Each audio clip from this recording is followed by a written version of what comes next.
Sous le haut patronage de Sa Majesté, le roi Mohamed VI, le Maroc d'avenir en Afrique et sur le monde.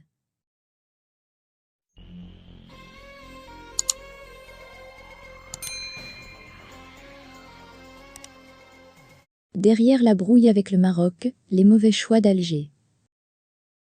Les raisons de la rancœur de l'Algérie contre le Maroc expliquées par Frédéric Ancel.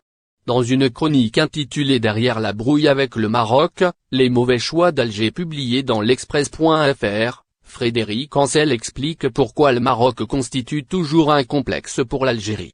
Dans son décryptage paru ce mardi 1er février dans l'Express.fr, Frédéric Ancel met l'accent sur les lourds contentieux entre les frères ennemis, le Maroc et l'Algérie. L'auteur de l'Atlas des frontières précise que les reproches et les revendications proviennent surtout d'Alger. L'auteur ne trouve d'autres explications à la rupture des liens diplomatiques avec Rabat, que l'amertume algérienne devant la réussite de son voisin. Un voisin que le régime algérien représente comme archaïque car monarchique, et faible de ne pas s'être colonisé par la guerre, poursuit-il. Et d'ajouter, la dynastie chérifienne a réussi l'exploit, quasi unique dans l'immense espace arabe, de demeurer indépendante face à l'empire turc ottoman comme devant les puissances européennes, incarnant, un demi-siècle seulement, un simple protectorat jusqu'au retour à la pleine souveraineté dès 1956. Frédéric Ancel explique que cette posture à la fois viriliste et victimaire du régime d'Alger permet à la caste des généraux, au pouvoir presque sans discontinuer depuis l'indépendance, d'auto-légitimer sa propre férule et la répression de toute contestation.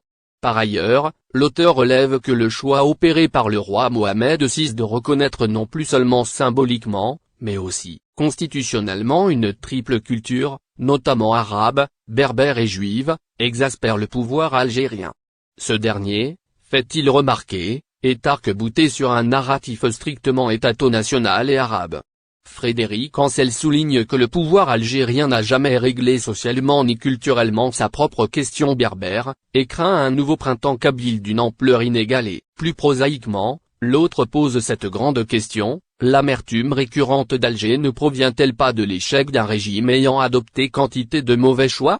Sa réponse, le rejet de l'apprentissage du français après l'indépendance, qui a affaibli les capacités commerciales et l'aura diplomatique du pays. Les professeurs d'arabe importés d'Égypte ayant ramené avec eux le fanatisme des frères musulmans en contribuant à la terrible guerre civile de la décennie 1990, un système économique rentier, dirigiste et corseté par le FLN et l'armée qui a plombé un pays pourtant riche en hydrocarbures, dont les retombées n'ont jamais bénéficié à la population, d'où la récurrence et la force des mobilisations sociales jusqu'au récent Irak, le jusqu'au-boutisme dans le soutien politico-militaire aux militants sahraouis et dans l'intransigeance inopérante sur le conflit israélo-palestinien, qui isole un peu plus diplomatiquement un État déjà entouré à l'est et au sud d'États faillis malgré tout, en termes géostratégiques. L'Algérie verrait d'un bon œil une bi-océanite, autrement dit un axe privilégié à l'Atlantique via un État sahraoui qui lui serait redevable,